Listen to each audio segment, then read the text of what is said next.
This is absolutely lit. This is lit. Ladies and gentlemen, welcome. This is absolutely lit. This is lit.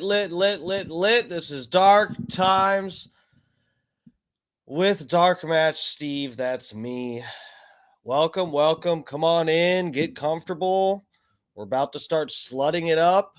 I suggest you join along because you don't want to feel left out, being a little prude. Get in the chat. Start slutting it up. I'll be there momentarily. Welcome, lovers. How we doing? Oh, fuck.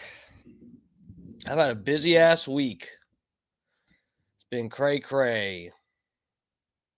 What's up, guys? How's it going tonight? What are we getting into?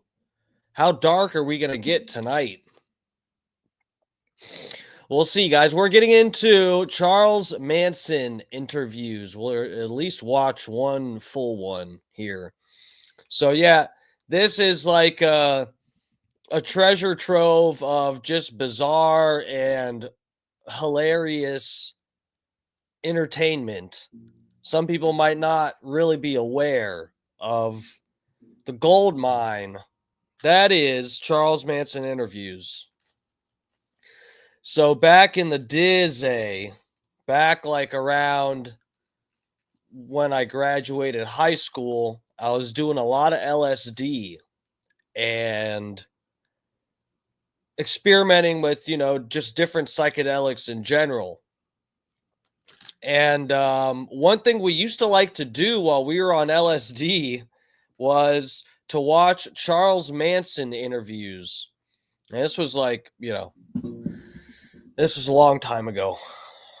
But I know there's been different memes. There's a couple funny videos of Charles Manson dancing and stuff like that. There's different interviews that are pretty fucking funny, and they've clipped a few different things to use for memes and videos and shit like that. I'm sure most people, if you're on the internet much at all, you're probably somewhat familiar with some of that. But you might not be familiar with the full interviews. You may not have actually taken the time to watch a full one or listen or hear him out at all, because you just go, oh, he's fucking nuts. And then you see the videos of him dancing crazy and you're like, oh yeah, he's definitely fucking nuts. Do I need to watch a full interview? No, he's fucking nuts. So we're going to be checking that out tonight. Let's find out. Is Charles Manson crazy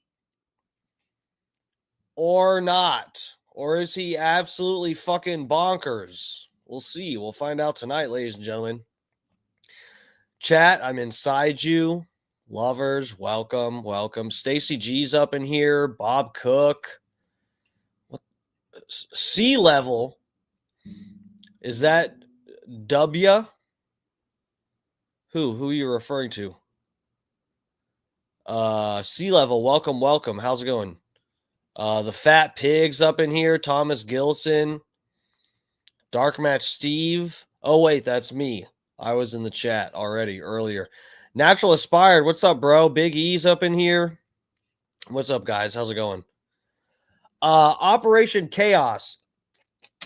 Miles Mathis did a great expose of the Charles Manson psyop. I'll have to check that out because I'm not familiar with that. Thank you, whoever's hitting the like buttons on the Facebook. I appreciate it. Wherever you're at, please hit the like buttons. I need it. I fucking need it, guys. I need the help. Scott Starbird's in here. Scott. What's up, Scott? How's it going? Snizzook Slizzayer's up in here. Sniz. What's up, dude? You didn't, I went on late last night, and I didn't see you in the chat. And then in the morning, I said hey to you, and I didn't see you respond. Maybe you did, and I didn't catch it, or, I had a crazy morning. But anyway, I thought you might have been mad at me or something because of the Israel stuff. Sniz, I really, Michael Earl, what's up? Sniz, I just want you to know, I don't want you to take that stuff the wrong way. Really, like, I know, I get it, man. The Israel shit is fucking complicated. We're not going to talk about it tonight. But I don't want anything to be lost in translation. I saw someone brought up Seth in the chat last night, and it's like, whatever. I don't want people to think that I'm like talking shit about practitioners of any particular religion. That's really not how it is up in here. I'm not dog whistling with anything, talking about that. It's really like I'm any of that stuff is focused on Israel, the fucking government of Israel, which are fantastic people, and they are our greatest allies. But yeah, I just don't want you to fucking get it twisted. I don't want anybody to get twisted like I'm in here really trying to I don't fucking know. I was actually worried that you were fucking pissed off at me. You were like, God damn, Dark Match Steve is a fucking whiz-ite presematizist. White suprematicist. There it is. Kevin Gable's on the Facebook.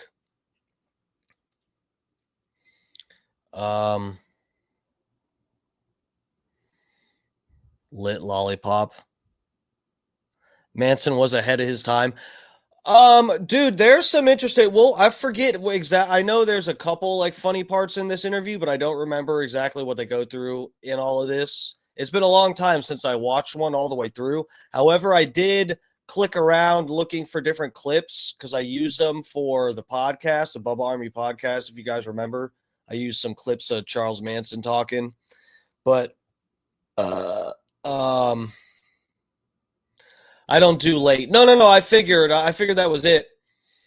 Then I was up in the chat and I was like, damn, I hope someone's not fucking pissed that whatever. Guys, I feel like we're in a safe space here and I'm truly willing to fucking, I'm not that fucking smart. I'm willing to have my mind changed on shit and I'm willing to go anywhere with it, intellectually, whatever. I don't want there to be spaces, ideas that we have to shy away from or whatever, unless it's something that's actually going to, get my stream shut down. Then it's like I'm forced to avoid certain things. But Tina's up in here. What's up?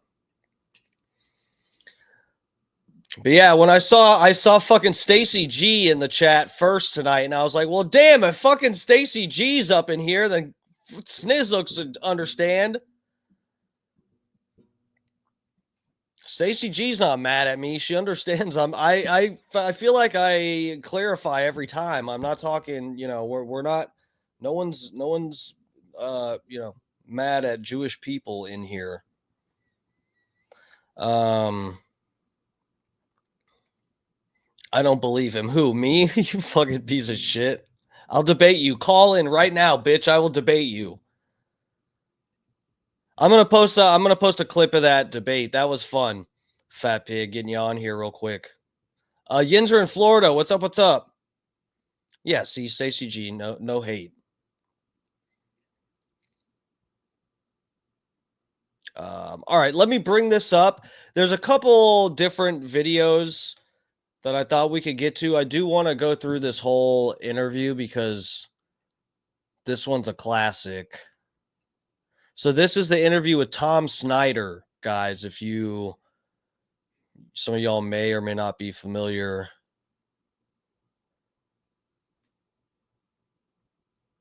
Let me close this tab out. Let's just run in. Okay.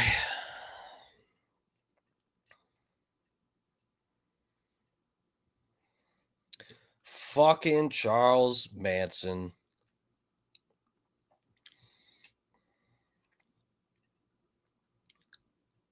Let's take it from the top. You give me another ad, I'll lose my shit. On the discovery of these crimes in Southern California, a media circus followed. Banner headlines, normally reserved for the outbreak of war, trumpeted every gruesome detail. So, I'm not sure what to think about Manson these days. There's different theories. Who was it? Sea Level was up in the chat talking about some, I'll have to go look it up, some documentary or something, expose someone did on Manson. There's varying theories on what really happened with this guy. And it's just interesting. I do feel like something is up. And it's funny, this guy went on Rogan's podcast. He did a whole book where he actually, this was like some kind of investigative reporter guy. I forget what his name was, like O'Neill something, Tom O'Neill or something like that. Anyway, this guy went on Rogan's podcast to discuss like the MK Ultra whatever theory on Manson. that he was basically like they did like MK Ultra on him and trained him to do MK Ultra on other people, some fucking crazy shit like that. And basically that he in to some regard was a puppet. I don't remember half the shit that guy got into. I was way too baked when I watched that. So, but yeah, basically that something was up with Manson that, you know, even if you guys can remember back when I was in like my teens, I think there was this Charles Manson movie that came out and I really liked it. The movie was called Helter Skelter. And it was one that actually played on TV. I saw it on TV for the first time ever. And then I went and bought the movie because I thought it was so interesting. But basically in this movie, I kept thinking it was really weird. Something was up with the Manson family. Like I was puzzled watching the movie how they kept getting arrested. And this actually happened in real life. That the members of the Manson family, sorry, I keep burping, snorting, coughing, fucking. Anyway, K-Dog's up in here. Biggie, what's up? You need to research on Pee Wee Gaskins. He was a serial killer from my hometown. That sounds cool. How do you pronounce this name? Motorcycle, guitar, sleeping bag, 10 or 15 girls. What the hell I want to go off and go to work for? Work for what? Money? I got all the money in the world. I'm the king, man. I run the underworld, guy. I decide who does what, where they do it at. God damn it, I should have used that as an intro.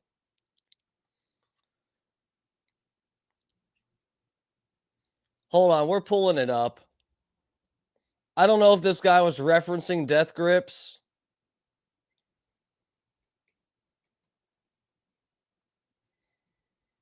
Oh,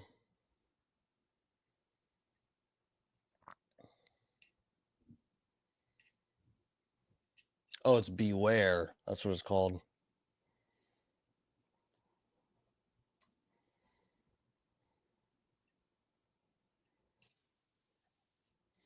Yeah, this is have you had this or have you heard this? Is this person still in here?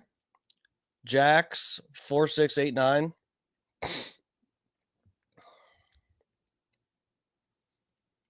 Let me bring you guys to this. This is fucking Charles Manson. This is the most epic speech from Charles Manson right here. Used for the intro of the ex-military Death Grips album. And this guitar, if you hear this guitar sample, so Death Grips does a lot of this. If any of you guys, if you're interested in like finding some different music that maybe you haven't heard, and this shit's kind of like, I mean, it's weird, but it's cool. Death Grips,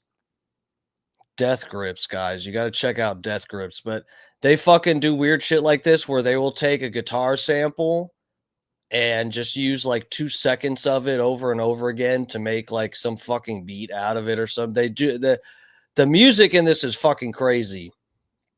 But yeah, this is the best Manson speech right here. He come to me with money in his hand. He offered me. I didn't ask him. I wasn't knocking someone's door down. I was running from that. When I got out, I was in that. I was already through that. I had that. I had the studio. I went to the studio. I went to Fox Studios. I had it all. I looked at Acid Distributor Channel I just got out of. I don't want to take my time going to work. I got a motorcycle, sleeping bag, and 10 or 15 girls. What the hell I want to go off and go to work for? Work for what? Money? I got all the money in the world. I'm the king, man. I run the underworld, guy. I decide who does what and where they do it at. What am I going to run around and act like I'm some teeny bopper somewhere for somebody else's money? I make the money, man. I roll the nickels. The game is mine. I deal the card.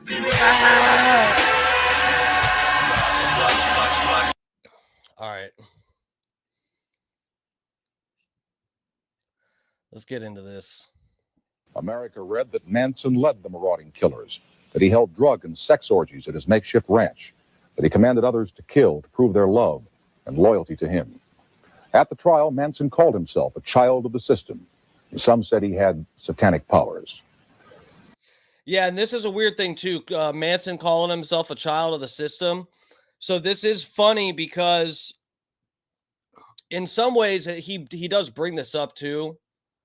That you're gonna find it if you're paying attention at all. You're gonna be like, oh wow, that's Manson actually makes a couple good points here. I guess maybe, but as terrible as he is painted to be, that is sort of like anyone saying that Manson is a terrible piece of shit. It's sort of like a mirror being held up and reflected back at the system, because Manson was when he was a boy, he was like in and out of boarding schools and stuff. So if you're gonna blame, normally when someone does some fucking fucked up, disgusting act or something, they look at the parents, especially when it's, younger people. They look at the parents. They were brought up to be a piece of shit and whatever. Well, his mom was a fucking prostitute in and out of jail. And so Manson was like raised in boarding schools. So the system, he was, arguably fucked up in the head due to the institutions, at least partly. Now, 12 years later, at the age of 47, Charles Manson remains in prison, serving a life term at the California Medical Facility at Vacaville. I interviewed Manson last Saturday at the jail. You will see most of that tonight. It has been edited only for purposes of time, and also because the language at times was rough, very rough. Certain words have been taken out. Some people might ask, why run the Charles Manson interview? Well, television is supposed to make all of us look at ourselves. And that responsibility goes beyond picturing all of us as normal and rational people who are suddenly shocked when the time bomb of insanity goes off in our midst. To not run the Charles Manson interview now would be to ignore his perversity and that of others, which now and again disrupts our lives. To ignore it, to pass the interview by, would mean accepting wickedness and insanity in place of dealing with its problems. The Charles Manson interview will probably provoke dismay, possibly fear, even some anger. I hope it provokes some thought. It begins right after this. Yeah, so I was sorry, guys. I was starting to go off about seeing the fucking movie back in the day and how Charles Manson kept getting arrested and let go. And they got in trouble for stealing all this shit, doing all kinds of fucking vandalism and stealing shit from people's houses and properties and different shit. And they just end up getting let go. And I kept thinking during the movie, I was like, how did they just Manson was right in the palm of the cops' hands. Like, how do they keep letting him slip away like this? And then more and more fucked up shit would happen. And it's like, what the fuck? And then the Manson murders, I always, at least peripherally, paid attention to the Manson murders when I was younger, like, teenage years, because I always thought it was just a crazy thing that this guy went to jail for all these murders, but like he didn't fucking murder anybody technically himself. And that's definitely how people would talk about it back then, is he convinced his followers to do these murders and he didn't actually do any himself. And I was always like, man, that's a crazy concept. This motherfucker didn't kill any of those people and he's in jail. Little did I know back in the day, I didn't really understand implications of certain laws and whatever. And he did cut. I mean, you could technically say he helped commit a murder because he cut Gary Hinman's ear off. I didn't really understand, that arguably he was murdered right after that. Manson cut his ear off and then his followers did the rest of the murder. And I believe this is like the opening scene of the movie Helter Skelter. So, you know, I mean, technically he would have done some jail time anyway for cutting a fucking guy's ear off. So there's that.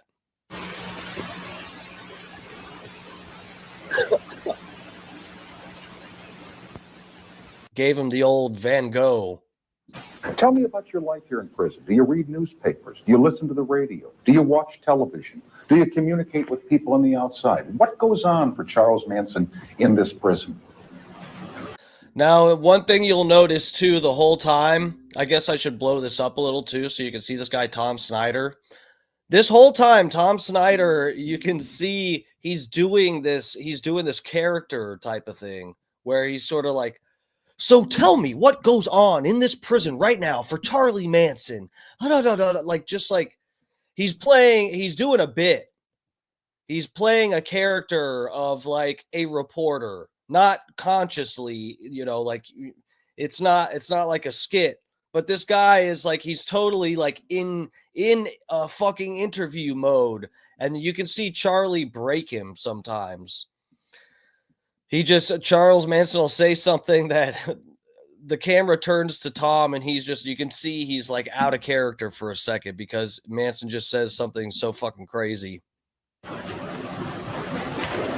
Well, I can feel the grass growing out there on the lawn, and there's a few trees that's got some leaves on it that I can feel. And I've been in jail all my life, so I'm actually right here at home. How long have I been in jail? 34 years? 34 years, so... out of 47, you've been here 34. I've been in jail, prison, a long time, all my life. I was raised up in here. So I understand jail. So I understand myself, and I can deal with that. I sit in my cell, and I do my number. Like let him go!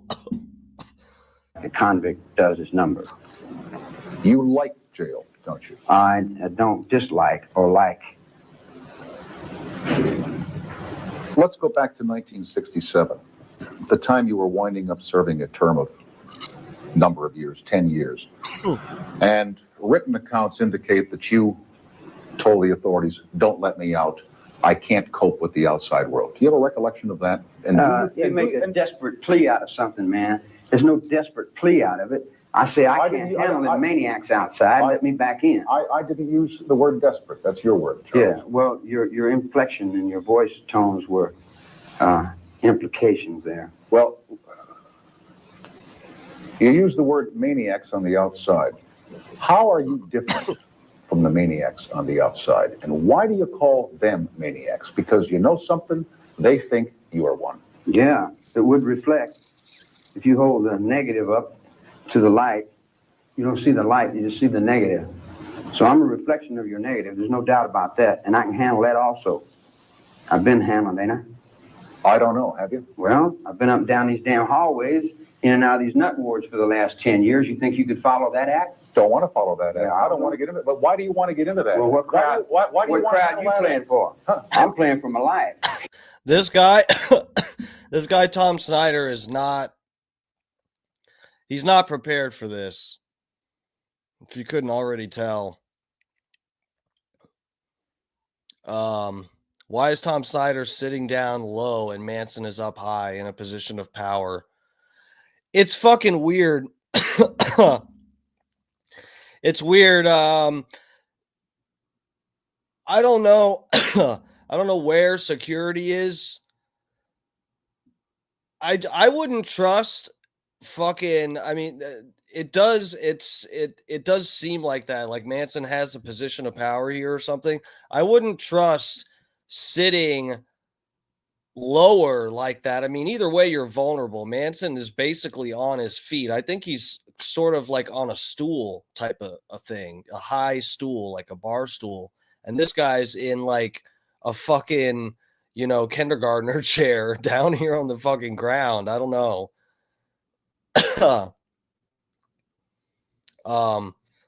Manson died. Yeah, I know. They let him out. He's free now. It's a bitch. Should have let him go. He's got some fig trees out there. You working for money. What does that mean? You're playing for your life. I'm working for my life, mister. I'm not playing for money. What do you mean you're working for keeps? You're working for your life. I'm playing for real. What does that mean? You're playing for real. How are you That's playing for something your you life? can't buy. When you say you're playing for your life, am I to assume that you think that someday you're going to get out of here? Get out of here. Get out of here. Where would I go? Let's see. What would you do if you got out of here? I got out of here. What if they said to you tomorrow morning, Charles, hey, listen, you're free. You can go wherever you want to go. Do whatever you want to do. What would you do? I'll probably go out front on the grass and sit down. For how long? For right now. For how long? I could put a track record on it, or I could put a computer on it. Come on down. No, come on down. Get off computers, get off tracks. If you got out of here, there are a lot of people who think you'd go start killing people again. Again? Well, you guys are misinformed. I haven't killed anyone. What about... It's funny. You can see Tom Snyder will ask him some fucking question, and he just, like, you could tell he just does not have a grasp of Manson's state of mind. Tom Snyder, this guy probably was an alcoholic. I don't know. But this guy probably, a lot of the fucking reporters back in the day, they smoked cigarettes and drank booze. These people are not doing LSD. They don't understand the levels of, like, insanity within Charles Manson's brain. I'm packing a bowl, by the way. Sorry. But yeah, Manson will start to get philosophical and go down this road where he's kind of like philosophically trolling him. And I don't think Tom Snyder even picks up on it. He's just sort of like, he's listening to Manson answer the question way too philosophically. And he's just like, oh, come on down. People think if you get out of here, you're going to start killing again. What about Shay? What about him? Well, what about him? He got killed. Well, the word is you killed him. Word is you stabbed him. What does it feel like to kill somebody? Word is that you're an old woman.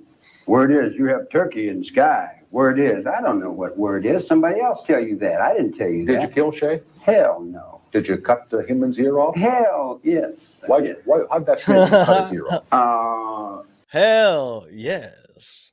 I felt bad. Truth is fun, though. Isn't the truth fun now when you can... Okay, sure. You cut his ear off. What did it feel like? Fun? My goodness. What did it feel like when you cut his ear off? Huh? Tell me about it. Come on. What did it feel like? Yeah. Well, I had done what he said for about 20 years. I'd done everything he told me to do. And I got to thinking, now, why don't this guy do something I tell him to do? And he said, no. I said, well, how comes I'm always doing what you tell me to do, but then you never do what I say do? And he said, well, blah, blah, blah. So I said, now you do what I say. And he said, I love this fucking part. The Manson starts to lose it a little bit. He starts having flashbacks right here. Pay attention. No. I said, you do exactly what I say. And he said, no. I'm telling you. I'm not asking you. I'm telling you. You do exactly what I say. And he said, wow, where'd you get that?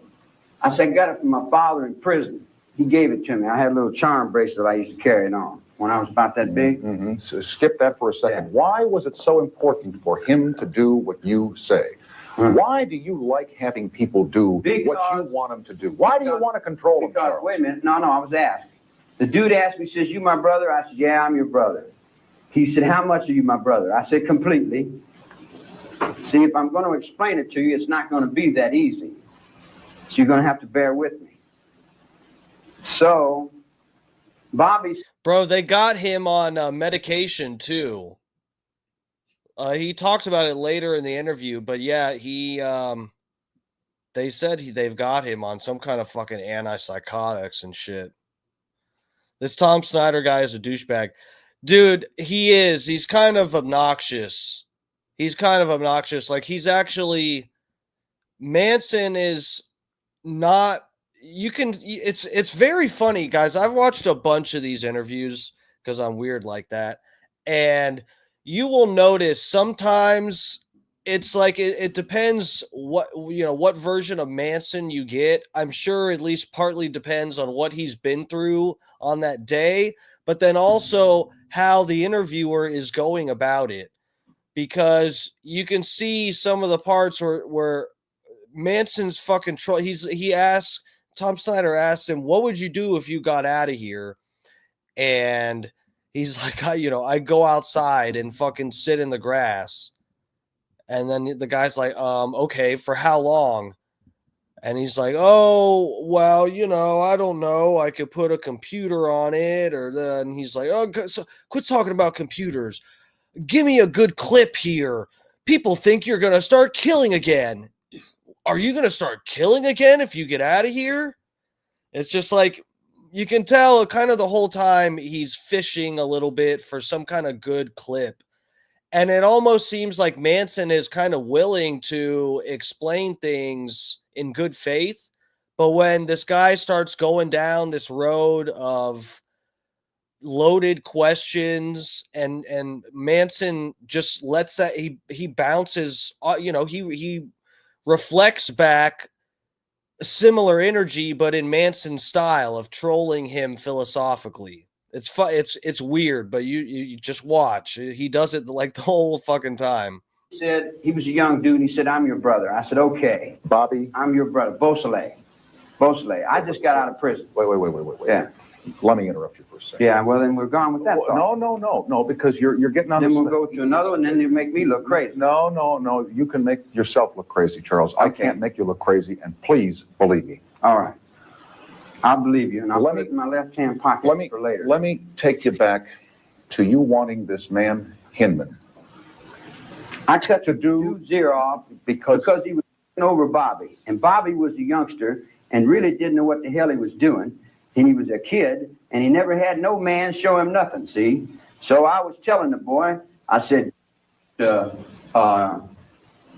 guy, he says, you got my money. I said, go and get the money or leave him alone. You're taking me to another story. No, I'm trying to tell you the same thing, and we'll be here for 1,000 years unless you let me finish. No. We won't be here for that long at all if you'll just speak to this one point. Why cut the dude zero off, man? That's the point. I didn't ask you that. I said, why was it important to you to make Hinman do what you wanted him to do? Because and if he one had a followed gun. yourself, okay. And If you remember the first question, he did ask him about cutting the guy's ear off, and Charles Manson started trying to explain it, and then this guy's like, "Tell me," because Manson said, "Well, I did what he said." And I helped him with whatever. And then when I wanted him to do what I said, he wouldn't do it.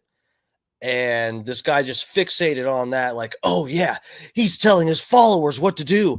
Why is it so important for other people to do what you tell them to do? Is it because you're a cult leader? And for those of you that don't know, Manson denies being any kind of leader.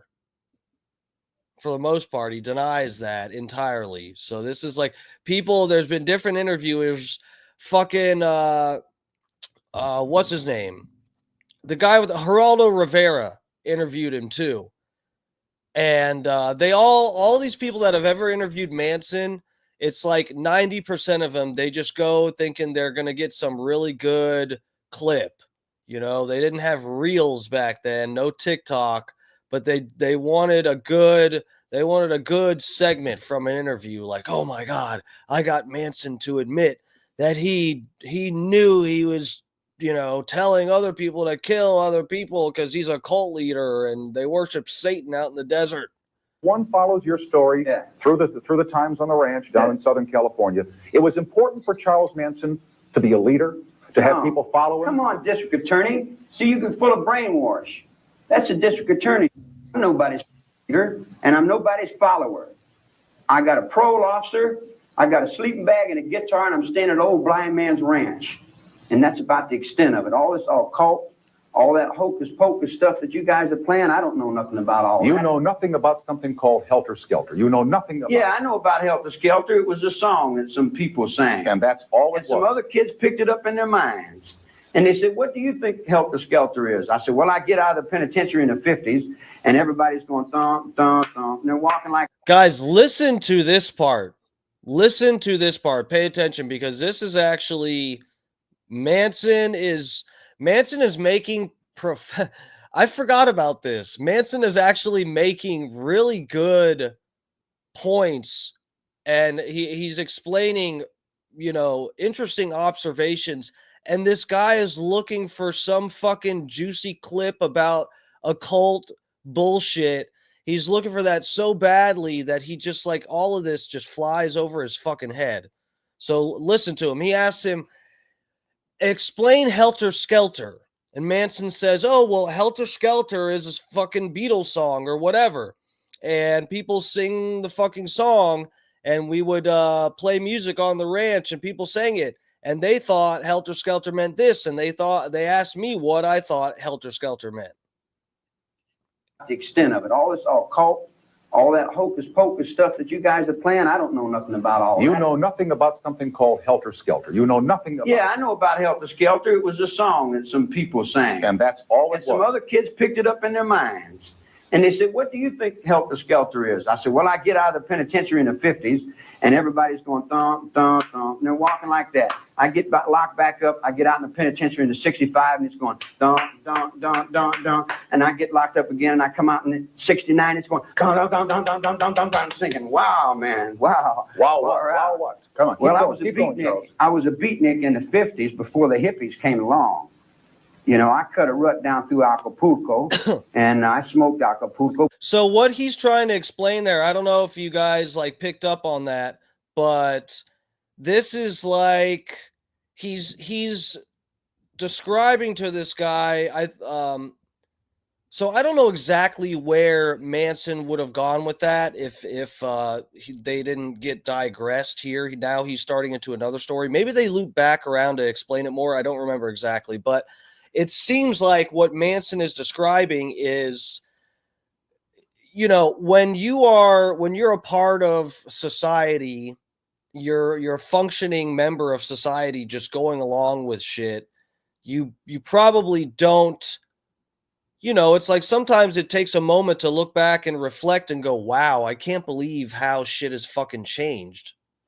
And Manson is describing how society, but I think he's being metaphorical here was talking about music.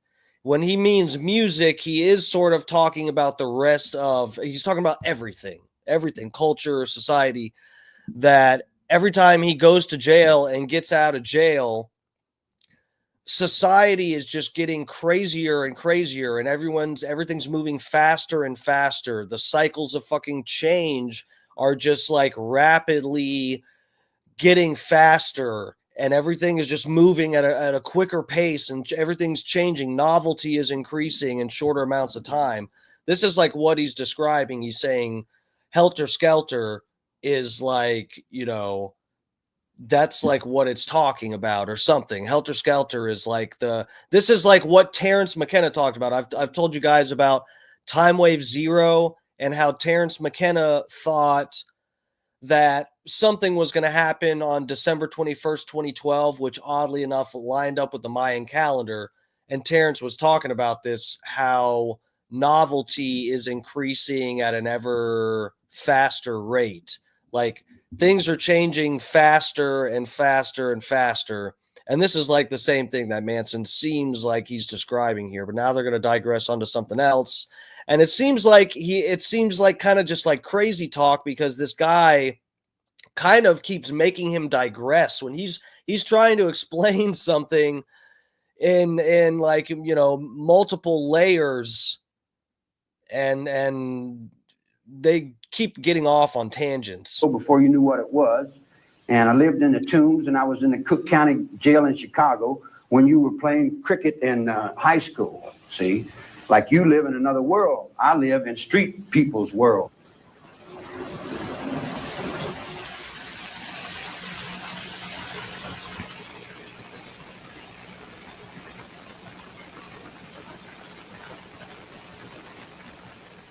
Street people's world.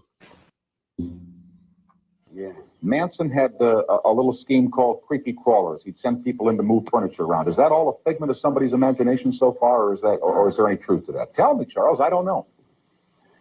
It's worse than a fairy tale. It's a fairy tale. It's a comedy. It's a comedy tragedy opera that was played in the early morning. Come on, Charles. It was sickening. Off the space shuttle. You know, well, that's what the DA gave you for reality. Okay. He stood in a Off the space shuttle. Oh, fuck, that is funny. Holyoke Joe. Rainey is here. What's up, guys? Thank you guys for coming to hang. I'm sure Holyoke Joe, I've been distracted watching this, and I'm sure Holyoke Joe has been in here talking smack. Let me scroll up. Does it ever seem like DMS is yelling? I yell all the time on here. Yes, of course. Unless your speakers are broken, it should sound like I'm yelling often. Could you imagine if Joe Rogan interviewed Charles Manson? Yes, it would be very funny. That would be so fucking funny. That would be unhinged.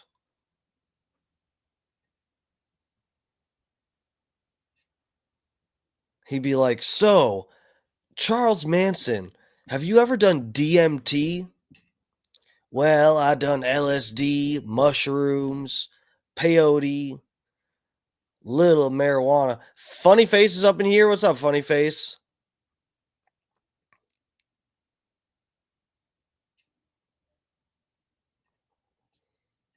the courtroom and said, this man did this and this man did that, and you all believed him. He said, this man did that. And I said, Your Honor, may I speak? And they said, no, you can't speak. I said, Your Honor, I got a voice. Let me talk. He said, no, sit down, shut up. Then he handcuffed me, take me to the back, whip my... What are you going to do? I come out and sit down, and I ain't going to get whipped again. Didn't you stand up in that courtroom? Sure. By the way, let me just go I back. felt the repercussions in the back of it. Okay, but Yeah. you say the whole thing's a fairy tale. You say the whole thing is make-believe. Yeah, that's his helter-skelter. It wasn't mine. The body of Sharon Tate is make-believe. That's make-believe. Make-believe, yeah. That's make-believe to the people that went in there and did what they did. Mm-hmm. And who were those people? But you know who they were. Sure, I know who They were with you at the Spahn Ranch. They were part of this thing called, if not the Manson family or the Manson cult, the Manson Ranch. Call it what you will. So then, what? And Tex Watson testified in a court of law that you told. He's got, look at, can you guys see what he's got carved into his forehead there? That's very naughty. That's very, very naughty. Told him, go to the house that Terry Melcher used to live in and kill those people in a most gruesome way. A man that was once your associate said that of you, and now you sit here and say that's not true, that's all make-believe? You got a stone wall there. Won't you take it down a little bit? Look here. I'll explain something to you. But it's like you want to believe he didn't do it, guys. You want to believe he's innocent. Don't you? Or is that just me? God, I hope it's not just me. I sound really crazy right now. He's so likable. A lot of the time, Manson getting interviewed, he is more likable than the person interviewing him. So it just leaves you with just a strange feeling. Tex took the witness stand, and this is record, and he said, I don't know whether I'm Charlie Manson or my mother. Tex didn't have his own mind one way or the other. He was balanced back and forwards because I had already took his mind in another game down the road that I was playing with some Hell's Angels that you don't know nothing about, and you probably never will know nothing about it. Because Gene Lasker was hanging out with Charles Manson. He's an outlaw, right? you would have to know those people to get in that thought, see? But there's different colors on different people's backs doing different things. It's a different world. I love the world I live in, too, just like Regan loves the world he lives in. You love the world you live in. Most assuredly, it's me. You love all the pain that you've caused people. All the pain that you've I don't know pain. I don't know pain. I have no depth of pain. I have no depth of suffering. I don't know ridicule. I don't know all the bad things. I haven't been punished by you all my life since I was 10 years old. I've been in every reform school you got across the country. And used to lay down and have to get my ass whipped till I couldn't walk. Tell me about some pain. And that's our fault. That's all those people No do. fault. Make strong, good pain. Understand pain. Not bad. Pain's not bad. It's good. It teaches you things. It teaches you things. Like when you put your hand in fire, you know not to do that again. Yeah. Yeah, I understand that. But how come you didn't That's the reason I never stick my hand in fire. Oh, but excuse me, you've been putting your hand in the fire since you were a little boy. I have. You just told me a couple of minutes ago that out of 47 years, you've spent 34 of them behind bars. Now, if that isn't keeping putting your hand in the fire, I don't know what is. What year was that? The year is not important. What's important is you just say that you learn by pain not to experience again. Don't put your hand back in the fire. Yeah. Why you've been in and out of prisons for the last for 34 of your 47 years? You call that normal behavior, Charles? Is that something that you're proud of? No, never. Well, I never thought I was normal. Never tried to be normal. Normal runs in a little rut down there. I don't know nothing about being normal. I've been in jail all my life, man. I've lived on a handball court. This guy raised me up. All the men in the joint raised me up, told me what to do, what was right and wrong, told me when to sit down, stand up. I just did everything I was told. You know, I got to the end of it, and I just turned around and said, wow. All right, now that's hard. You know, and then I went outside, and all these little kids got a hold of me and said, we want to stop the Vietnam War, and we want to do this. What? War? I don't know what's happening. I've been in jail all my life, man. I never went to vocational. You ever see me in vocational training, rehabilitation? Never played no rehabilitation. I sweep the floor in the kitchen. Go out and play handball. I'm still 10 years old in your world. In your world, I'm still a kid. I'm not going to grow up. I'm not going to go to college. How old are you in your world? Forever. Since the breakfast. I can't remember. I don't know what that means. Come on, off the space shuttle, Charles. Yeah, it's off the space shuttle. How old are you in your world? How old am I? I'm as old as my mother told me. Your mother. Tell me about your mother. What did your mother tell you? My mother told me when she I fucking love this. I fucking love this.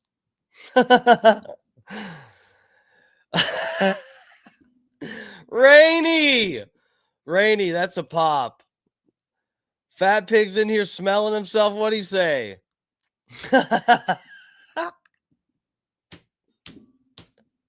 What's on his forehead? Does it say DMS? Oh, it's just a Hindu symbol. Yes, I know. Oh, his heart goes out to Sharon Tate. Oh, fuck. Bro, I fucking love these interviews, man. You really think the way that they paint, the way Charles Manson is painted in the media, it's just sort of like, you know, it's the common practice. They show you the craziest stuff, the most compelling stuff. And then you see stuff like this where, you know, if you're paying attention, this motherfucker is kind of out debating this guy, this Tom Snyder guy. Tom Snyder, let me look him up. I mean, he must be some famous reporter, American TV personality. Yeah, news anchor, radio personality, fucking TV personality. Okay. So this guy has a massive background of interviewing all kinds of fucking people. I'm not even going to bother reading down this Wikipedia. You can go yourself. This guy's got all this experience. He's never talked to somebody quite like Charles Manson, and you can tell because you can see him trying to like take control and get these clips out of Manson, just being like, you know, tell us how you were a cult leader. What did it feel like to cut a man's ear off? Like this, Tom Snyder has no concept of the way Manson thinks and operates in the world of, like, you know, being in and out of jail because you fucking commit some felonies or whatever. That's just life. That's just living on the street. When you're someone that's been institutionalized your whole life and you've kind of been raised to be a fucking, you know, little gutter punk running around stealing shit, just like being creative as a little rat amongst all of the fucking other people in society. Tom Snyder has just like, his brain is just not even, he can't even think on that level. Worked on death row, and they took that dude in to hang him, and his head popped off and went down them 13 stairs and rolled over by her. It scared her. Come on, hold on. Go out and play handball. I'm still 10 years old in your world. Your world, I'm still a kid. I'm not going to grow up. I'm not going to go to college. How old are you in your world? Forever. Since the breakfast. I can't remember what I don't know what that means. Come on, off the space shuttle, Charles. Yeah, it's off the space shuttle. How old are you in your world? How old am I? I'm as old as my mother told me. How's that? Your mother. Tell me about your mother. What did your mother tell you? My mother told me when she worked on death row, and they took that dude in to hang him, and his head popped off and went down them 13 stairs and rolled over by her. It scared her. So I said, wow, that sure is a far out trip, Mom. So then when I got up on... Dude, the guy's like, tell me something your mother told you. What did your mother tell you, Manson? I'm going to get inside of Manson's head right now. Ask him about his mother. Manson's like, yeah, my mother told me one time that she worked in death row and they hung a guy and his head popped off and rolled down 13 steps. Scared the shit out of her. On death row in cell 13 for 9 counts of murder, 1969, and I looked at her fears, that guy's head popping off that hangman's noose, and I said to myself, my goodness, what the hell am I doing here? I didn't want to come here. I didn't break the law. The judge knew that, but the people didn't want to hear it. The judge knew it. He washed his hands. He said, I know it, but what can I do? People want this. The judge never said that. Yeah. Judge never said That's what oldest is. Yeah, judge didn't say that. He got off and shook their hands, didn't he? Judge did not say that he washed his hands. He's a flying tiger, man, for Madam Chiang-Kai-shek. I just wrote a letter. Judge didn't say that you were innocent, Charles. Innocent? Let's go back to your mother. Innocent? Wait a minute. Let's get back to that word, innocent. You're so white and pure? Judge didn't say you were innocent. Are you innocent? Innocent of what? Oh, that's what I'm saying. None of us are innocent. Yeah, just because you're convicted in a courtroom doesn't mean you're guilty of something. What does? Rainey, no food review? What are you talking about? Bubba's? I'll show you guys a food review. I'll show you one of mine. It came up as a memory. It's from 3 years ago. Just wait till we get to the end of this. I got a food review. And you're guilty. When you know you're guilty. And how do you feel about yourself? Tell me about it. I feel pretty good.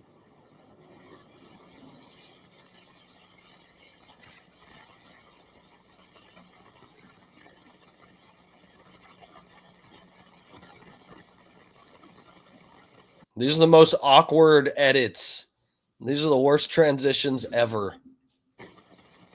Let me take you back to your mom.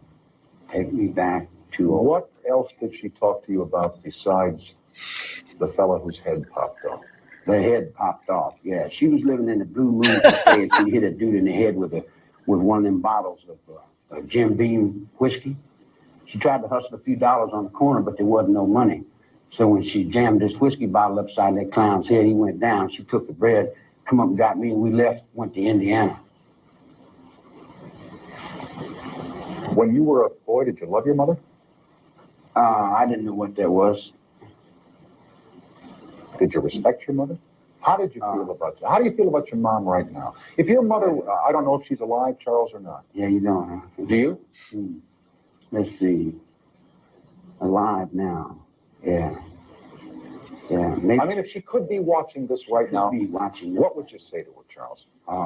What would you say to Mom? I'd say, you sure went through a whole lot of changes to get me as far as you did. And you did a damn good job with the help of my grandma. My grandma was a mountain girl from Kentucky, up in the mountains. And she never did drink or smoke or cuss or lie. She used to cook for the Salvation Army, and she was a human being. Good one. I go to church down there, sweep the floor for her. Well, how were you in school? I hear that you weren't too good, but maybe I heard that. Depends on which school. I did very well in reform school. Yeah. I did good in every place that I was ever told to do good in. As much as I was allowed to do, you know. A lot of times good for some might not be the same for others. And sometimes it kind of bumps heads, but when it does, then I just chew on my pipe and think about it. Bro, imagine someone asks you about your mom,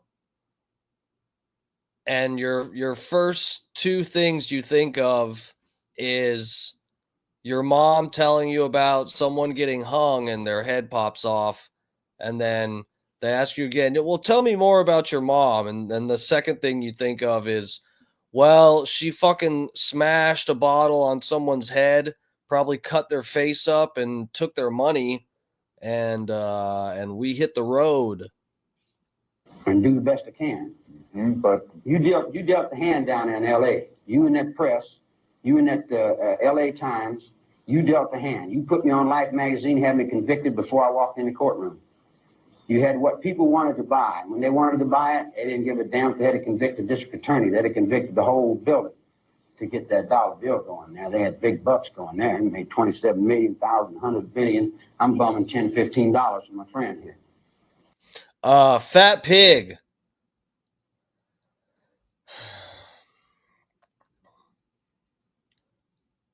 Yeah, Bubba said he was going to do a food review. He said he was going to get one done. I've waited all week. Fat Pig says, Bubba's are good. Steve's, not so much. Man, the Fat Pig is just like trying to be a piece of shit to me. I don't understand why. You'll see. You'll see how good my food reviews are. Just wait, Fat Pig. You'll be hungry.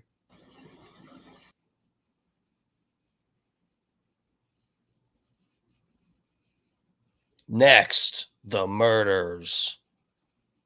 Terrible edit.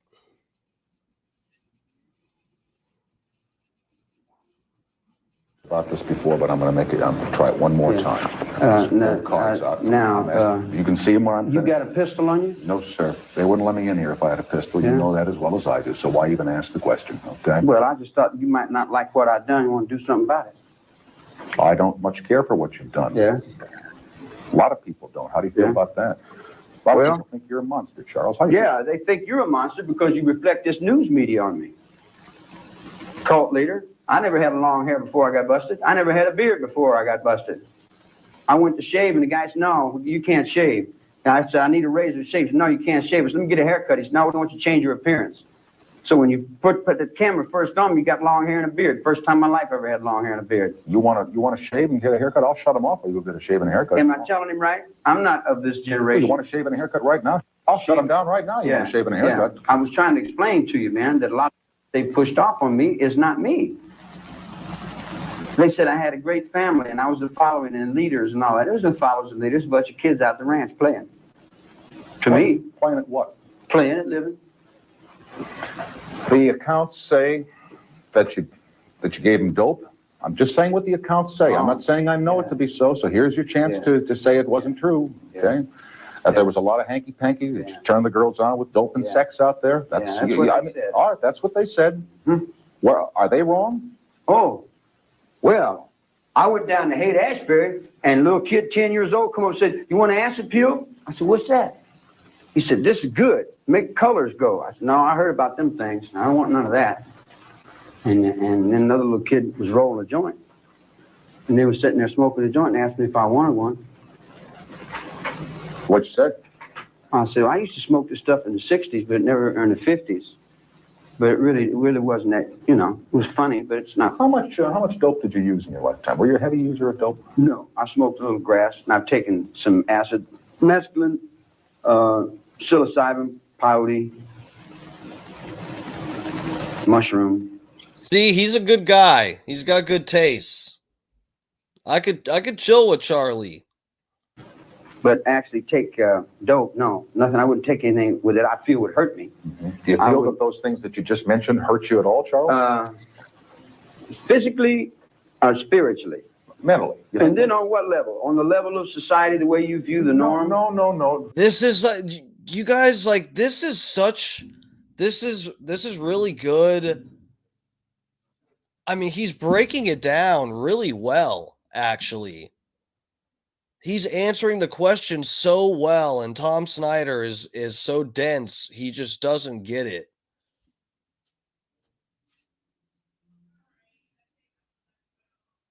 He's making so much fucking sense of this. He's like, well, and what Charlie's getting at is you could argue, so with psychedelics, especially back then in like the 60s where you had fucking Tim Leary and stuff, and sort of the theme was turn on, tune in, drop out. Fucking take psychedelics and enlighten yourself and then drop out of society. So obviously for society, for the culture that wants to maintain itself and allow, the Vietnam War to go on and, people to be fucking hypnotized by the system, of course it's damaging to that. But to yourself on a personal level, you could argue, even if it's good, regardless of the societal impact, if you're scoring them separately. No, stop the hogwash. Do you feel that the drugs that you did use in your earlier lifetime confused you, altered your mind, juggled it, scrambled it, made you see things differently? Stay on that level if you can. Maybe I find a spirit of caveman think through brain. Let me try it again. Do you think the drugs you use hurt you? Drugs hurt me. No, I don't think the drugs have hurt me. If I overdone it, I think it would. You don't want to be anybody's leader, do you? No. Never did want to be anybody's leader. Mm-hmm. Don't like it. The trolling is so good. Attention. Mm-hmm. Then why do you... Most insecure people need attention. I was just going to say, then, if you don't want attention, why all your life have you kept waving your arms saying, hey, look at me? That's what I've been doing all my life. Well, I would have to say that a young man... Let's see if I got that documented. Who by the time he's 20 years old has been in and out of jails and reform schools for a variety of offenses that include wife beating, homosexuality. What if he pulled out a knife and just started stabbing this guy? Now, that's never whipped my old lady. Didn't you? No, I punched my mother out once. Oh, you did? All right, well, we'll call it mother beating. Forging but she checks. was wrong. She lied to me and beat me for my money, and she didn't do right. Forging checks. Car theft. I mean, these are ways of waving your arms and saying, look at me, give me some attention. Yeah. Yet you say you don't want any attention. Now, Charles, that's a contradiction. He's trying to survive. He's a fucking bum on the street. He's fucking stealing cars and cashing, fake checks so he can get money. You're not doing that for attention. He's not like some little kid that just goes and vandalizes a car so they'll get in trouble. And they don't steal anything from the car. They just go fucking vandalize some shit. Yeah. That doesn't make any sense. Well, TP a fucking house or something. He's acting like Manson's running around TPing houses. For a period of about 20 years, I imagine you'd want to change something. I'm not very wise to many things, but I am wise to one thing, What's that? Well, I'm not going to tell you. Okay. You punched your mother. Did you hate your mother? No, I love her. She's a good girl. Mm-hmm. What about your wife? You were married once, weren't you? Yeah. How'd that go? Why'd you want to get married? That's kind of conventional. That's kind of normal. That's kind of in the rut. I got married because I wanted to get in it. That's why I got married. Married for sex was the reason you got married. Yeah, that's what I didn't know what was happening. I knew there was something happening, but no one would tell me. So I had to find out. I didn't have books like you guys, Playboys and stuff in them days. Mm-hmm. I had to find out for myself. Why do you think us guys are all Playboys? Oh man, I didn't say you were Playboy. I was talking about Playboy magazine type thought. Okay. Fucking dumbass. Tom Snyder, you're a fucking dumbass. Are you dead yet? Let me go to this Wikipedia. Yeah, he's dead. Good riddance. Dumbass. You had a son by that marriage, didn't you? Yeah, I got a kid somewhere. Mm-hmm. Do you think about him? Not about as much as my father did me. Shannon Sharp. Fucking Scott Starbird, that's funny. Shannon Sharp choked that 19-year-old. He wasn't doing it for attention. He was specifically doing that hoping that it wouldn't draw attention. Now he's paying the price. You choke bitches, you gotta make sure you got some cash. So 2 wrongs make a right in Charles. No, I didn't say there's anything wrong with the way my dad's been taking care of me. He lets me live. I'm alive. Yeah. I remember you saying, or being quoted in the courtroom in Los Angeles, as saying, the children who came at you with knives are your children. Yeah, I didn't raise them. You raised them. You are the ones who kicked them out. You are responsible for what they've done. That's right. Just as much as I am. Mm-hmm. So you, in my mind, were criticizing society for kicking their children out. And Sure. yet I've just seen you sit here and say, yeah, I got a kid somewhere. Yeah. How can you criticize other people for kicking their kids out and you did the same thing? Difference, many levels, difference. See, my old lady left me and run off with a truck driver. She said, let's steal a car and go to California. And I said, man, I ain't going to steal a car and go to California and go back to jail. She says, we won't get caught. But we didn't get caught. Just I got caught. She didn't get caught. So then she had a kid, and then some truck driver came along, and I was a green kid, and I didn't know what I was doing. You know, so she said, you know, I got a ride from you. I'll see you later. She took off and got married to somebody else. You know, she's a good girl. And besides the son that you had in your marriage, you've got, what, 4 other children somewhere? I don't think I've been responsible for as much as you people want to lay on me. Well, how many children do you have, Charles? How many children do I have? I don't know. I have lots of children, man. In fact, sometimes I even think you're a child. But you just said you don't have any children. Look at this guy's face. Look at this guy's face when Manson's answering this question. This shit is fucking funny. I'm telling you, he starts to break character a little bit. He's just like, I don't know. He just doesn't know what to do. Responsible for as much as you people want to lay on me. Well, how many children do you have, Charles? How many children do I have? I don't know. I have lots of children, man. In fact, sometimes I even think you're a child. But you just said you don't have any children, you don't have any family in the context of the ranch. I'm talking about children that are your natural children. Children that are my natural ego? No, children. Oh, children? I would divide one child from the other. And all right, somewhere out there, somewhere, there's at least one son that we know of that's your child, who's probably about 25 or 26 years old right now. Right? Yeah. Look in that camera. What do you say to that kid? What do you say to your son out there watching his old man on television? Maybe the first time he's ever seen his old man, with his face all carved up and his eyes glowering. You talk to that kid. What are you going to say to him? You got to catch it on your own, boy. Train's hard. The road's rough. And that's it. Road's rough. That's all I knew. That's all anyone ever told me. All right.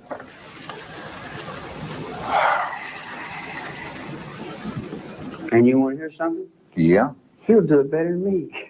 Do what? Whatever he does. He'll do it a little better. Kids do, don't they?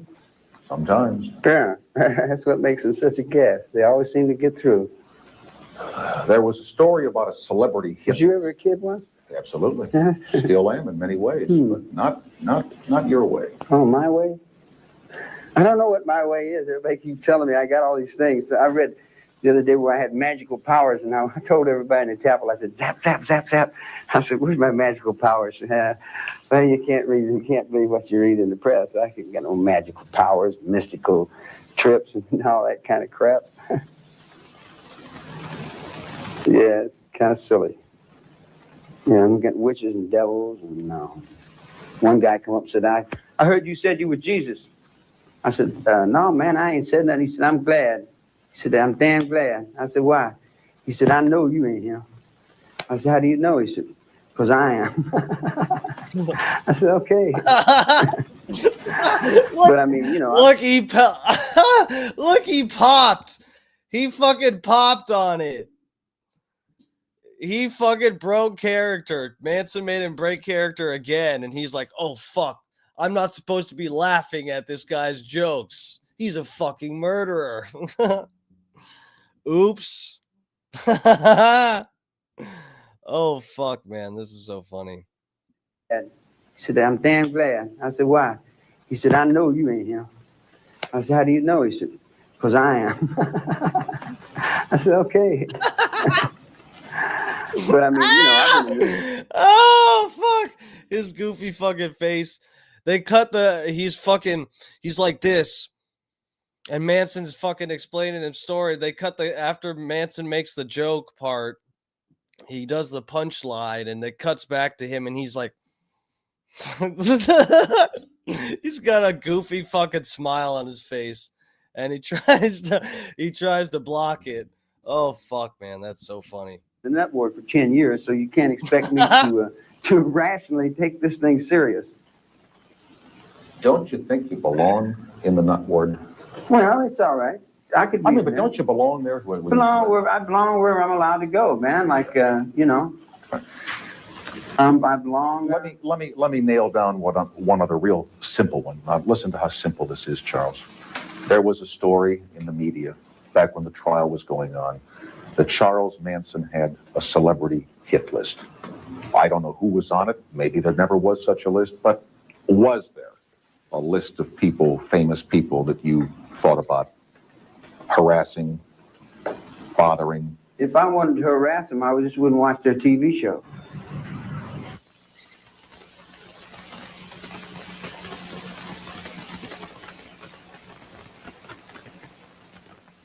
Another very good point by Manson. You want to do the most damage to somebody, just don't watch their TV show, or in this case, their stream. You guys need to watch the stream or you're harassing me. Talk to me about your life in prison in terms of your being in isolation. You are not on what is called the main line. You're not with the prison population here. How do you feel about that? Do I feel about it? I don't feel about it. Would you rather not be in isolation? What the fuck? Hold on, Scott. I saw Charles Manson's son took himself out in 93. What the fuck? Really?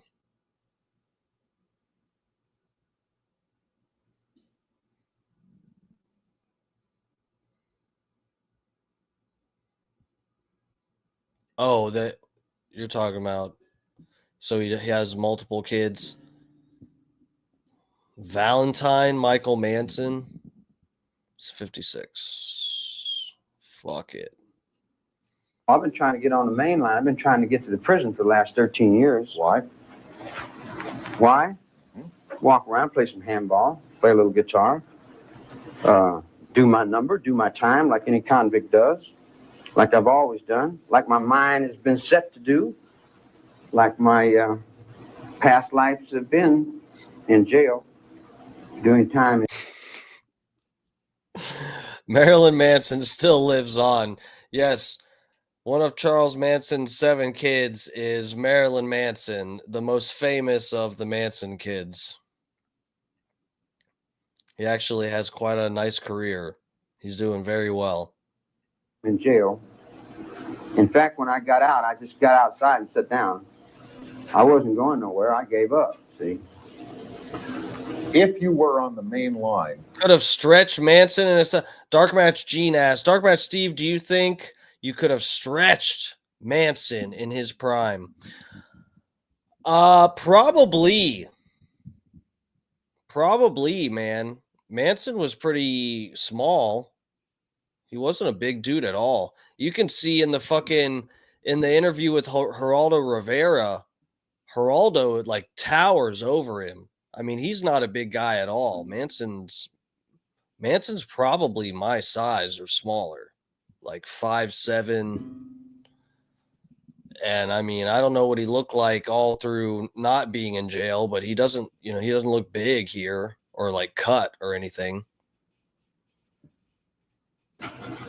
wouldn't you be exposed to some dangers? Come on, man. If you're thinking exposure to danger, then that danger you're thinking is coming around you. Well, look what happened to James Earl Ray. You heard about that, didn't you? James Earl Ray's got his problems. I got mine. But you heard what happened to him. Have you heard? He got stuck. Yeah. 22 people times. died in India, too. Got stuck. and some other people died in Hawaii. You wouldn't be People scared dying all over. All right, you wouldn't be frightened or afraid then of the prison population trying to make a hit on you. Man, I've been staying alive in prison this long without no help. What is S ward? It's a nut ward. What goes on in there? Whatever goes on in there. You'd have to ask the people responsible for that. Well, do they do things to you in there? Do they do things to me? Mm-hmm. That depends. They give you medication here? Yeah, they give you medication here.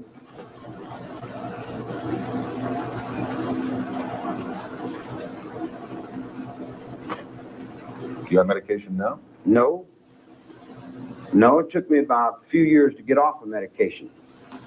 The medication has toned me down quite a bit.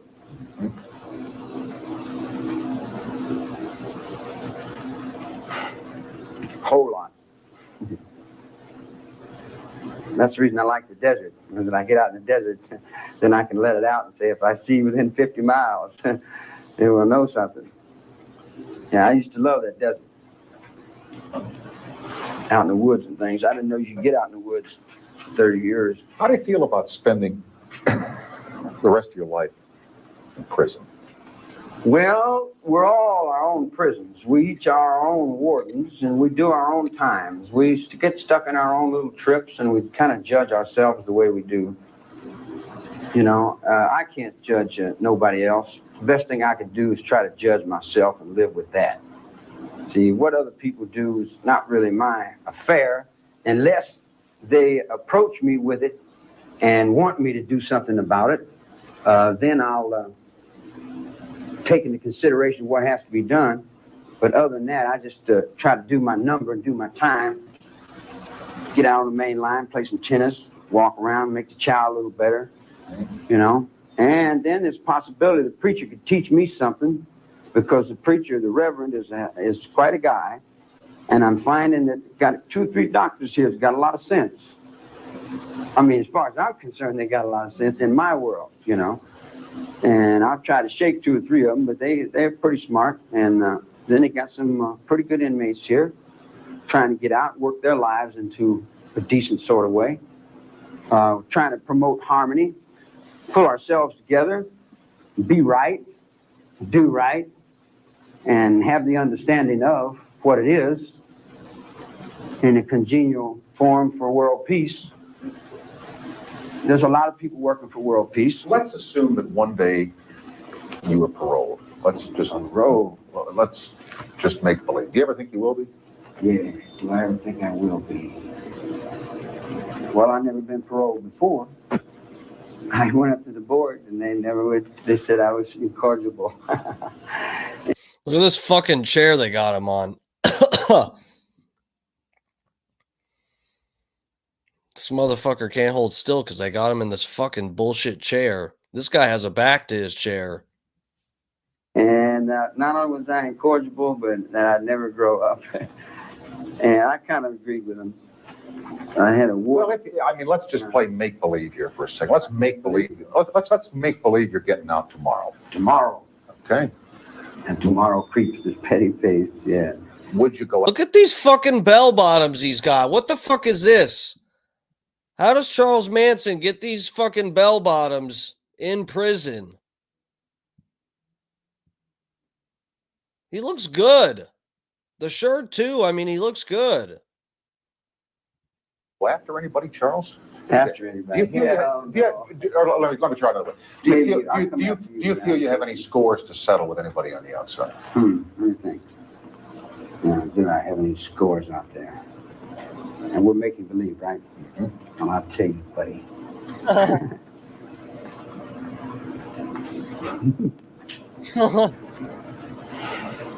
Uh-oh, here we go. We're having flashbacks again. Look out.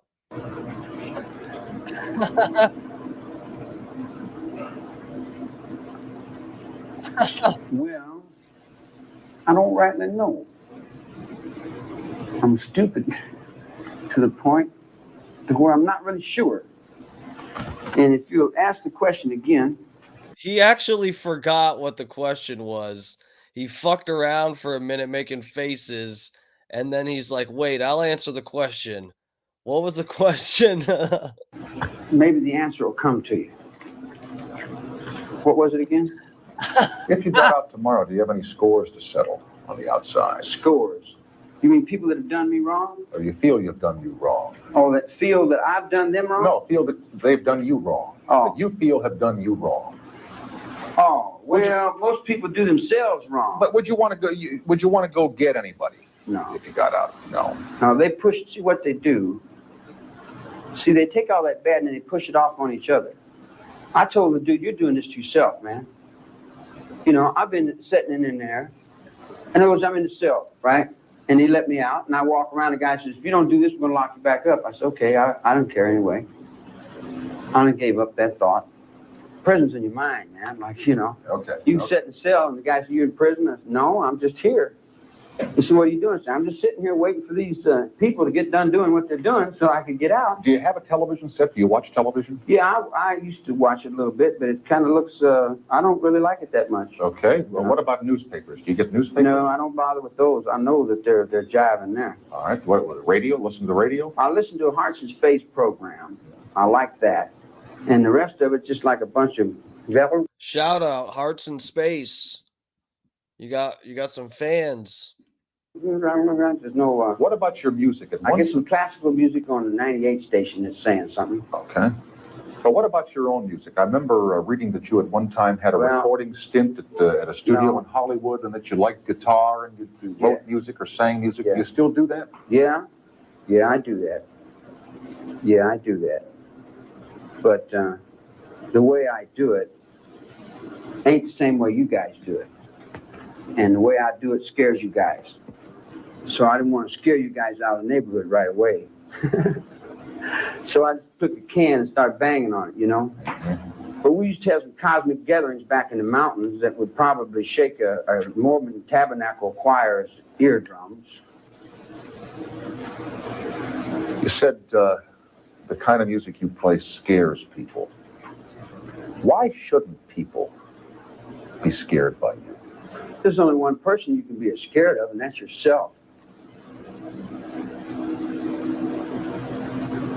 Afraid of what? Losing your bank account? Afraid of your wife going away? You have all those things. I'm not afraid of losing my watch or someone taking my money or robbing me. I went down to Mexico in the 50s and down where the Yankees was, and they said, "Man, you don't go down where the Yankees are." He said, "They're terrible." I said, "Why?" He said, "Well, they don't like people like you." I said, "Well, they didn't say anything." Yeah, but I asked that question in the context that, well, you believe it or not, there are a lot of people on the outside that think about the possibility of you coming out of here, and they're genuinely scared of you. Oh, boy, I might just make dust. Everything. Terrible. One little guy. Terrible. Ooh. Boy, how insecure are we as human beings? Put all our fear on one little guy. Afraid to let him out. He might break all the toys. Why do you say little guy? Because I'm not the guy you trying to make out of me. That's not me. That's some guy in somebody's imagination that wanted to make a couple $100 million for himself. He got rich. He had a good game going. He had a better game going than I did, but he had a good mother to help him. She helped him in a nice game. I was kind of over on the sidelines. See, I had to get around that game and look over the tracks. Okay, now, here we go on mother again for a second. You said he had a nice mother to help him. Does that mean you did not have a nice mother to help you? Oh, well, I imagine I got a whole lot of nice mothers that would help me. If I would help them, you know. How much would you help yourself? When I asked you why you got married, you said for sex. That's when I was 20 years old. Yeah?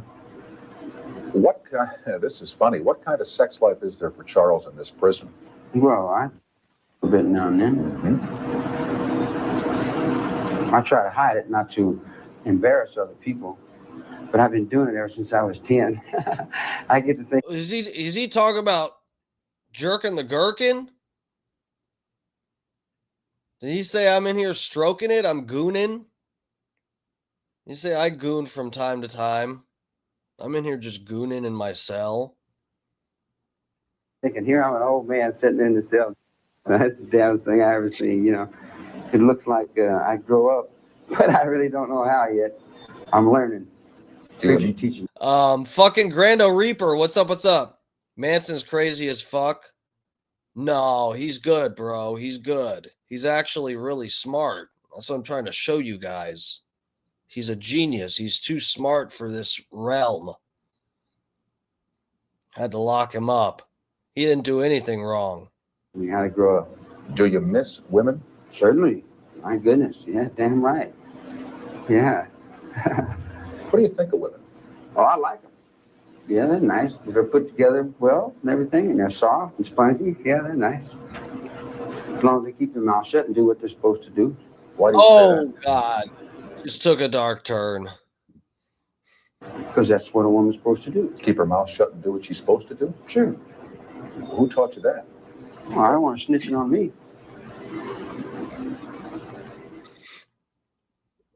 New York for a couple of seconds, but we shall continue the interview with Charles Manson at the California prison facility in Vacaville in just a couple of moments here. Look at this joker. There is a man who's considered by prison authorities to be Charles Manson's closest friend in this world. His name is Newell Emmons, and he has spent the last year researching and beginning to write the autobiography of Charles Manson, which will be called Manson by Manson. More than anyone else, Emmons knows when Manson is telling the truth and when he's lying. He is back tonight with us here in New York, and he's been watching the interview with us, and I want to get his views on what we've seen so far before we continue with Charles Manson. So we'll continue with Mr. Emmons from New York in a couple of seconds, and then go back to Vacaville right after this for the NBC television stations.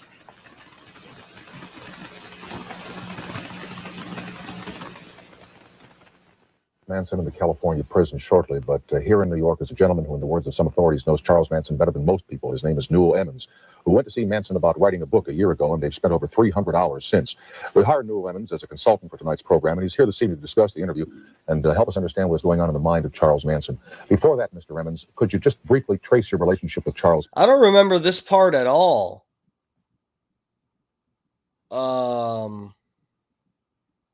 Maybe when they start talking, I might remember some of it, but I don't. Maybe I saw an incomplete version that didn't have this part in it, because I really don't remember this. Manson, where did you meet him, and how did you develop a relationship with him? Well, I've had a similar childhood as Manson, only unlike him with nobody, I did have people. So I met Manson in jail, in the federal prison, I guess, at Terminal Island in the middle 56 or so. And so anyway, not that we lined up together, but I was a few years older than he, but I did know him, and smaller. Again, we were both repeats, so then I ran into him again in McNeil Island years later, 59, I guess. And I came home in 63 and since have straightened out my life. And after the family was raised and whatever, I began a writing career, mostly journalistic stuff, sports and newspaper items. How can we tell when Charles Manson is conning and when he's on track? I was mystified by this man, as you know. Well, and prior to the interview, I think that he felt that the questioning line was going to be a little bit different. And I have a rapport with Manson where we talk almost as normal as you and I are talking right now. Mm-hmm. And I think when Manson is really unsure of himself, uneasy, he performs. And then also, but as far as conning, he does con. He pulls your leg to a certain extent. But if you've noticed, he did not lie. He evaded when he did not want to answer. Mm-hmm. Yeah, he trolled you, buddy. Mm-hmm. You got trolled. So that's a con or a joke in a way. He plays games with people. Have you and he discussed this evasiveness that surfaces in him from time to time? And is he more level when you're talking privately without cameras on? Dude, that's funny, though. This guy's like, yeah, he didn't lie about anything.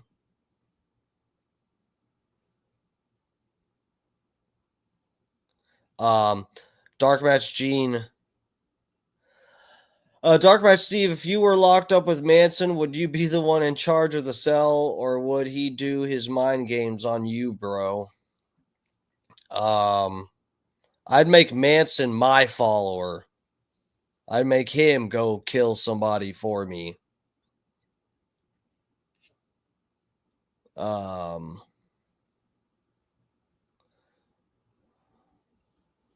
What the fuck? Rainy! Dark Match Gene, really? DMS would be bending over all day. There was nothing sexual about the question. Why are you bringing that into it? I mean, he's not that bad looking. In fact, I've done worse. I mean, honestly, it probably wouldn't be too bad bending over for him. And I probably, wouldn't, okay, you might be right, Rainey. I'd probably bend over for him. Than he was during this? Oh, very definitely. You've got to remember, we say a year, you said a year, but it began in August of 1979 when I first began and renewed our acquaintance. And at first he denied me. The book wasn't his ideal at all. He resents being a victim, as he told you in the interview in several places, that he didn't do the things and it didn't come down as said. I don't think, in essence, Manson denies that he's guilty of things and he knows that he belongs in jail. But the way it was convicted came down, and in his mind, he has been served an injustice himself. Mm-hmm. But we have a very rational relationship. I mean, there are days when I don't gather any material, but I accept that and come back again another day. Have you gotten him to the point where he has admitted or discussed any complicity or planning in the deaths of the people in Southern California? Or does he shy away from it, as he did here when we got into this lobby ankle? Well, there again, in this interview, he says he referred to you as a prosecuting attorney. I mean, in his thought, some of the questioning line was very similar to a prosecuting attorney's line, so he rebelled against it immediately. And we have our moments of rebellion, but it's his version, and it is contradictory to Helter Skelter. I mean, not the deaths. I mean, they're there for everybody to see and to know that it happened. Mm-hmm. However, there are many, many circumstances that sort of destroys the motive and the image and everything that previous books have put out about him. And if I might go on, well, that's where my book is motivated. It isn't in defense of Manson. I say not in defense. I think in the first portion of it, I do reach a certain amount of sympathy, just illustrating a childhood and how he was unlike me. I had parents that cared, and I had a trade and probably a better understanding. I don't say that the people in jail raised me like he does, and he is a victim of that. But I lost my thought. You'll have to come back to me. No, you were saying that your book is not intended to be a defense of Manson or an apologia for him, but that you understand him in terms of his upbringing without a family, and you're sympathetic towards that. But then I think probably you part company as his story develops. Right. Thank you. And anyway, well, he, by his own admission, he doesn't want to be, and he himself has become a considerable victim of the images. And you also said on your Wednesday night mention of the show for Friday night that you didn't find a mystic person or someone with powers. Well, the book brings that up very clearly too, and Manson also resents those earlier publications, and he feels, and I feel also, and I bring it out in my book, that more injustice has been done because of similar books. That particular book that we mentioned, Helter Skelter, has done more to create the image and the followers and everything that still persists. Except that Helter Skelter just didn't come out of the blue. Vincent Bugliosi didn't make that up out of whole cloth. I mean, there was a lot of conversation that was tracked among the people involved in those killings where that thing kept coming out over and over again. And none of it came out until Susan Atkins made her first confession. And then once heard, it's almost as Manson himself projects power of suggestion and so on. We've heard it before, and this is our best way out. And do you think there's anything today, Newell, like a Manson cult? Does he get letters, to your knowledge, from people who see him as a cult leader or somebody that they would like to pattern themselves after? Only after reading the books that have been written previously. Man, they are just after this cult image. You know, it is so funny, guys. I mean, it's interesting how, I don't know what the rate of murders in, California or the United States back in this era in the 60s. It was like, what was it? Like a few months that he was, I forget what it was. He was like a few months that he was out, that all this shit happened or something, I think. But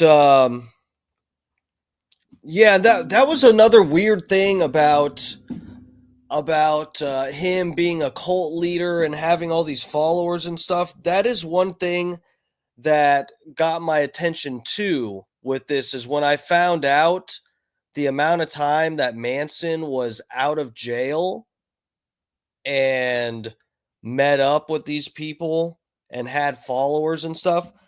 I don't know about you guys, but when I heard about the Manson murders and stuff, and with him having followers that murdered for him, went out and did terrible things for him, terrible, unspeakable, you know,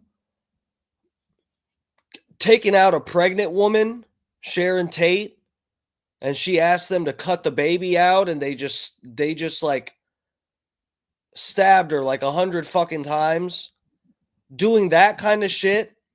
Just in your head, at least in my head, when I heard about all of this, and just, you kind of, your brain just fills in the blanks and whatnot. And I just assumed it wasn't something that I was like really heavily concerned about or something, but I just assumed like, oh, okay, well, if he had these dedicated followers, people that would go out and ruin their lives and other people's lives, take lives for Manson, I just assumed that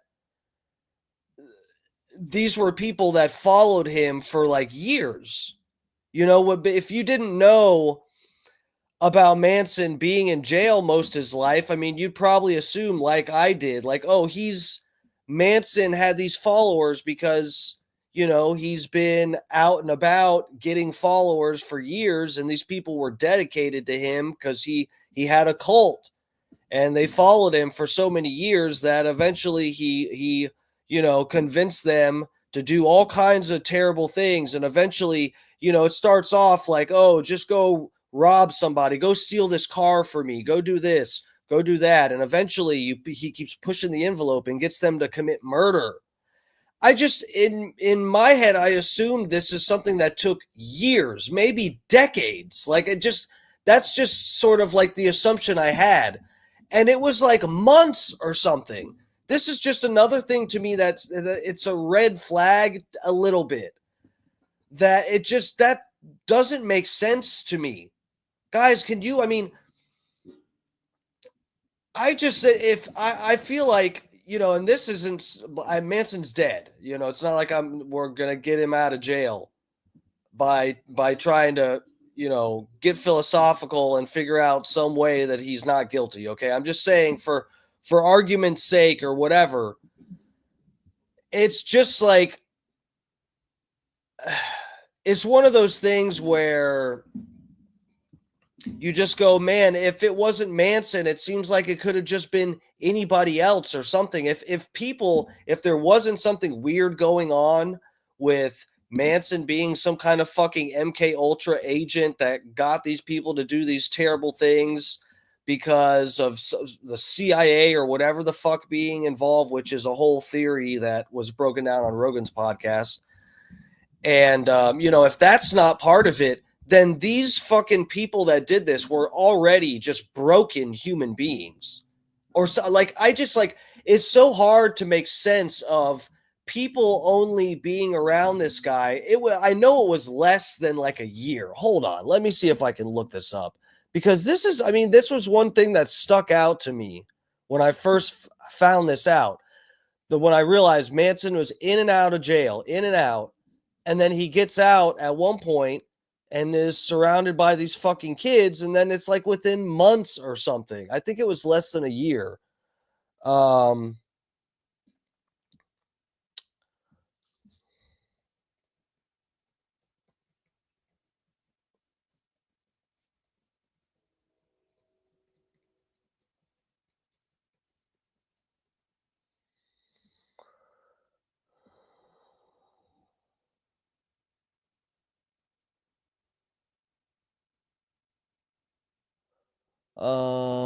Let me see.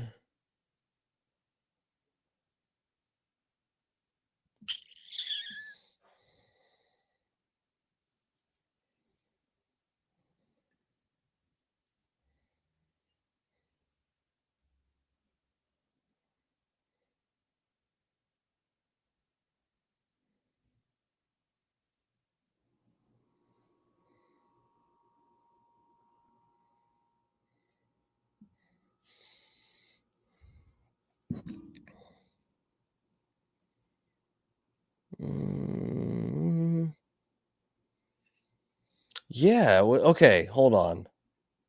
So he got out of prison in 1967. I'm on the Wikipedia page.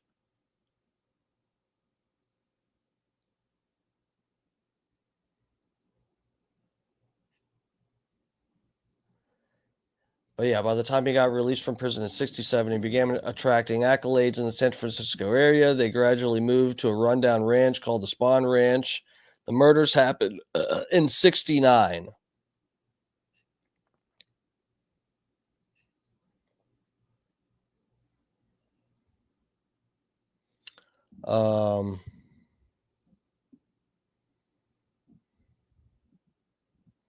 What the fuck? One of them tried to assassinate Gerald Ford in 1975? That's fucking nuts.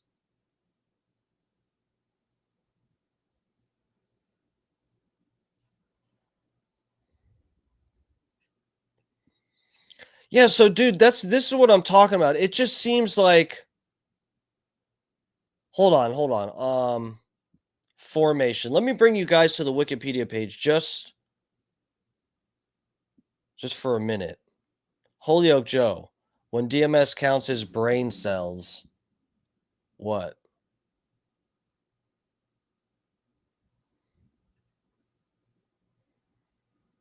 This is your favorite part of the show? I thought it was when I do flexing, bicep flexes. Let's go to this other Wikipedia. Ow. Ooh, my back. Ooh. Yeah, guys, it seems like I said, it just seemed like it should take decades. How long would you have to like follow somebody for them to just be able to convince you to go kill a famous actress? Following his release from prison in 1967, March of 1967, Charles Manson moved to San Francisco, where he helped, where with the help of a prison acquaintance, he moved into an apartment in Berkeley. In prison, bank robber Alvin Karpis had taught Manson to play the steel guitar. Living mostly by begging, Manson soon became acquainted with Mary Brunner, 23-year-old graduate, University of Wisconsin-Madison. Brunner was working as a library assistant Berkeley, and Manson moved in with her, according to the secondhand account. He overcame her resistance to him bringing other women in to live with them. Before long, they were sharing Brunner's residence with 18 other women. Holy shit. Manson established himself as a guru in San Francisco, Haight-Ashbury district, which during the 67's Summer of Love was emerging as a signature hippie location. Yeah, this is so fucking weird.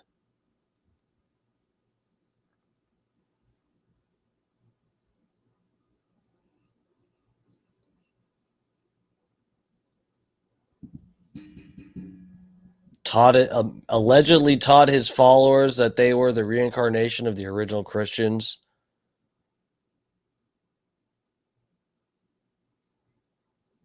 What the fuck? Yeah, so the Bugliosi is the prosecutor. And this prosecutor called them the Manson family. Dude, this is part of the thing on Rogan's podcast where he had this guy on that broke down. He investigated this for decades and broke down that there was definitely some fucking Fed shit going on here, that the fucking CIA, Manson had like handlers and stuff, and there was something up with it. And this fucking, he was breaking down how this guy, Bugliosi, like made shit up. Like this guy was just like really wanted this fucking conviction on Manson and made like different shit up about it. All right, let's get back to this. Because, and he does get letters. The institution will verify it. And I've been recipient of letters. When my first media release on Manson was, I guess, March of '81. And paper I work for, the Ukiah Journal, well, naturally you don't give your own address, but I was a recipient of mail wanting to know how they could get in touch with Manson and so on, and other people's, other than the ones I got, right to the institution. Have you ever gotten a letter from a purported Manson follower saying your book better be fair to him or else? Any threatening letters? It's gone further than that. One particular letter to the Ukiah Journal was from Hawaii, so I answered it, what's your interest, what's your concern? And I ended up meeting the party that wrote the letter, and where were you at on this Manson thing and so on. And I, a little pride, or a little, I won't say pride, but a little vanity in my writing and a potential book coming up. I mentioned where I was at and what I was trying to project. She says, you're the luckiest son of a gun in the world. Because she was prepared to waste me if I was going to be more detrimental to Manson than the previous books had been. Mm-hmm. So it is an easy role, and I'm doing it for Manson as well as for myself. And, well, there's a lot of things, because he says he's where he belongs in a sense. Do you think he is? Yes, I do think he is at this point, because he's probably bitter today than he was in '69 through the things that he's gone through. Bill Lemons, thank you for being here in New York tonight. We're going back to Vacaville, California, and more with Charles Manson right after these announcements.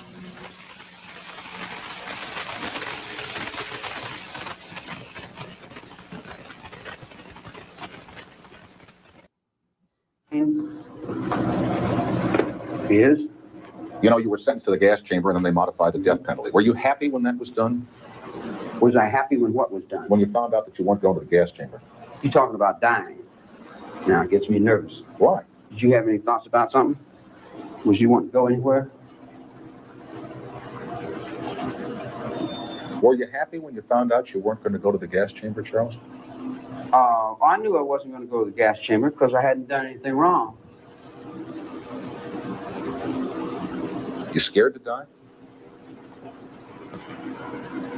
Sometimes I feel I'm scared to live. Living is what scares me. Dying is easy. Getting up every day and going through this again and again is hard.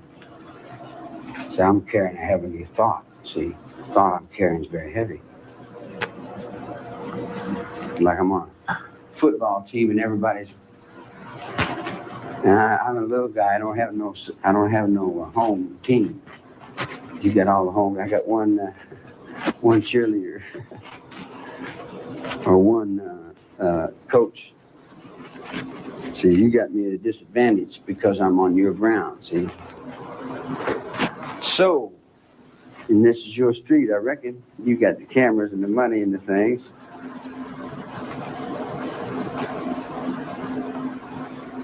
But you can believe me that Bugliosi's had you all on a rib.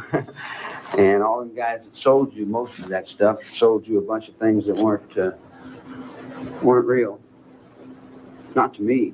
Yeah, so he's talking about the district attorney there, Bugliosi.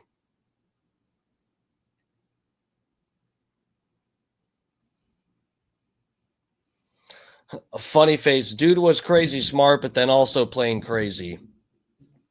Yeah, I guess it seems like that.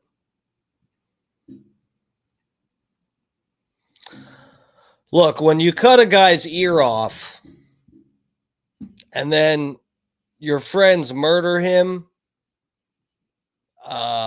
you probably should be in jail, I guess. I'll go out on a limb and say that.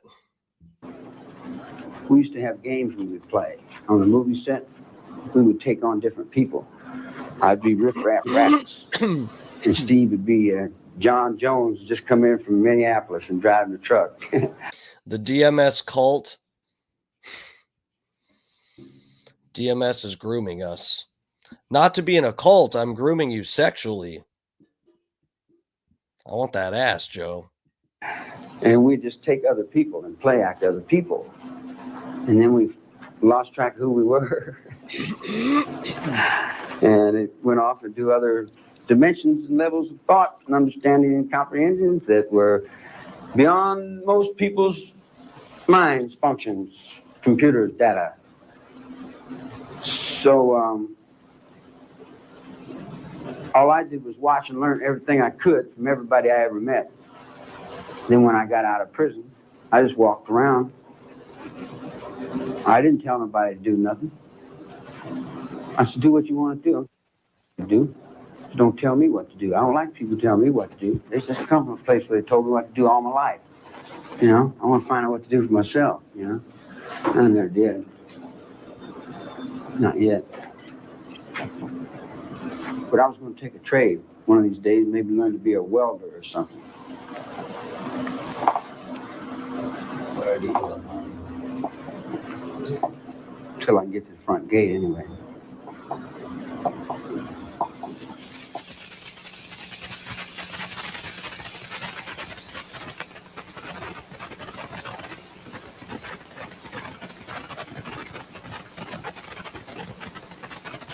Where people were killed.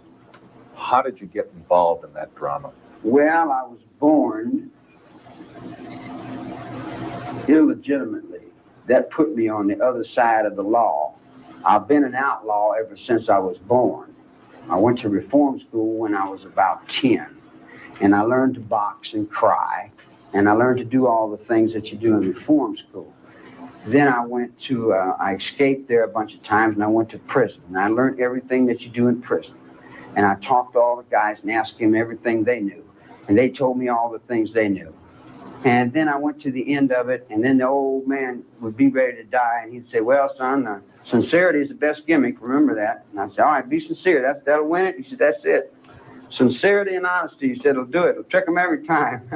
I said, well, sincere and honesty, I never tried that. I tried everything else, but maybe I'll try sincere and honesty.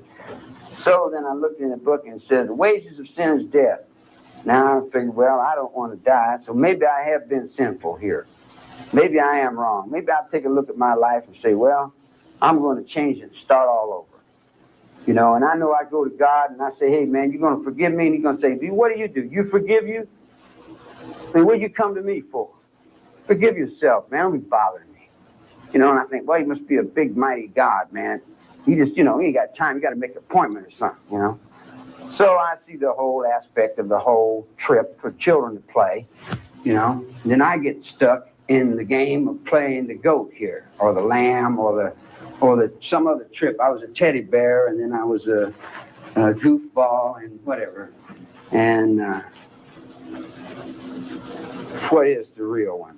Where's the real one? I don't know where the real one is. It's in the nut ward somewhere. The real Charles Manson, hardly the glowering, sinister, and assertive mastermind that was pictured of his life before and after the Tate LaBianca killings in Los Angeles. The real Charles Manson appears to be confused and frightened. Confused, if you recall his admonition that we look at ourselves to better understand him.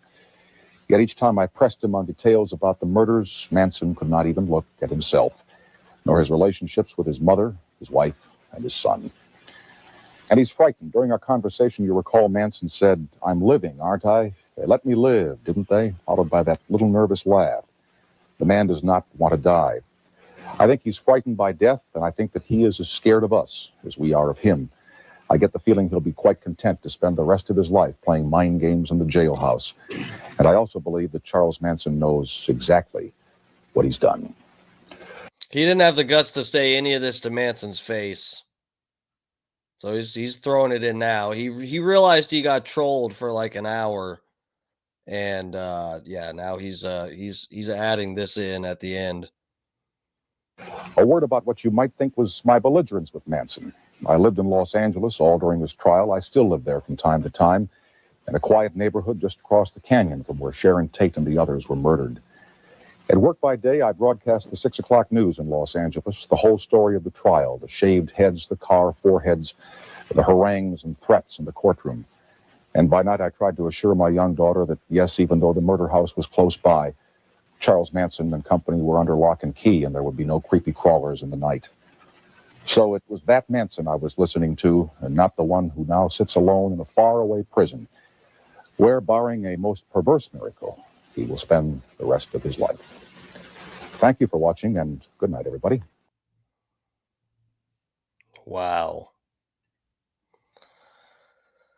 Wow, wow, wow. All right, guys.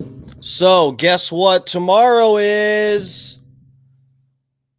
Well, it's Friday, but it's Bubba 199 birthday edition. I'm going to give Bubba a birthday blowjob. You guys ready for that? I'm not. Yeah, so I'm gonna be at 199. So guys, I'm probably look tomorrow. I know I'm gonna have a busy day at work. I'm hoping it's not too crazy. Oh man. Yeah, I got a busy day at work tomorrow. I'm hoping I can get off early enough to come home, shower, and then get my ass down there. And hopefully if I'm down there by like 7:15 or so, I will go live for a little bit from the BRN. Gonna be out at the fire pit with Bob Cook, smoking massive amounts of something. I won't say. But yeah, guys, we're gonna be out there. Don't forget your knee pads. Oh yeah. And my asshole's bleached too. I'm prepared. So I will see you guys then. I should hopefully, guys, I mean, I'm praying as long as I can get out early enough, I'm gonna try to go live from down there. So yeah, we'll see how that goes. I'm hoping it's not a shit show tomorrow. But yeah, guys, it's been fun. Charles Manson. Manson interviews are a personal favorite of mine. They're fun, they're wacky, they're entertaining, they keep it lighthearted. You don't get any real, new information on the murder. So it's just basically a load of fun. Doesn't get too crazy. Ladies and gentlemen, this has been Dark Times with Dark Matt Steve. Thank you all for the support. Please, if you haven't already, hit the like button on your way out. Scott Starbert, I'm jealous. What? Of going to 199? You're going to the fucking chat rat meetup. And that's in Vegas, right? Yeah, y'all are going to be slutting it up more than me. I'm jealous. I wish I could go to Bubba's thing and then get my ass out to Vegas, but I can't. Can't afford that. I can't go for that. No can do. All right, lovers. Thank you all for the support. I love you. I love you. I love every inch of you. You sexy motherfuckers. I'll see you tomorrow night. Stay tuned, guys. Please stay tuned to the channel. I don't know. I'm an idiot, so I'm not exactly sure if I can set up a stream on StreamYard and then just go live from my phone. I really have to figure that shit out. I think if I'm going to go live, it's just going to be on YouTube. So I'm probably not going to set up a stream before. I don't know if I can set up a stream and then get to that and go live from my phone. So yeah, just pay attention to my fucking page if you want to hang with us for the pre-party, Bubba 199 birthday bash pre-party. All right. I'll see you guys tomorrow. Have a good day. Have a nice Friday. Slut it up. I love you.